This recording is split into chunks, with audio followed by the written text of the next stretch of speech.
সিলেটি শুটকি শিরা রেসিপিতে প্রথমে শীতল শুটকি ভালো করে ধুয়ে জাল দিয়ে এগুলো পানি আলাদা করে নিতে হবে, জাল দেওয়া পানি।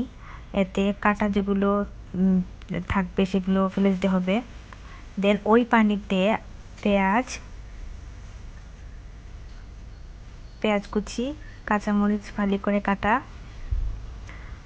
আর স্বাদ মতো লবণ,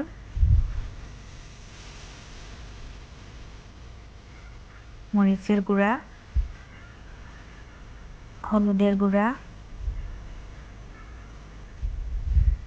আর সামান্য রসুন বাটা দিয়ে ভালো করে মিশিয়ে হাই হিটে জাল দিতে হবে।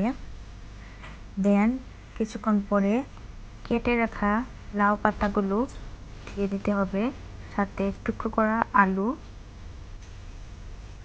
কেটে দিয়ে দিলাম। তারপর সব কিছু একত্রে আরও কিছুক্ষণ দমে রেখে দিতে হবে। সিদ্ধ হয়ে গেলে সব কিছু এতে পরিমাণ মতো পানি দিতে হবে, সাথে মাছ গুঁড়ো করে এগুলো আপনার পছন্দ মতো যে কোনো মাছ কেটে ফ্রাই করে কাটা ফেলে দিতে হবে। দেন আর কিছুক্ষণ জাল দিতে হবে হাই হিটে। একটু পানিটা ঘন হয়ে আসলে চেক করতে হবে।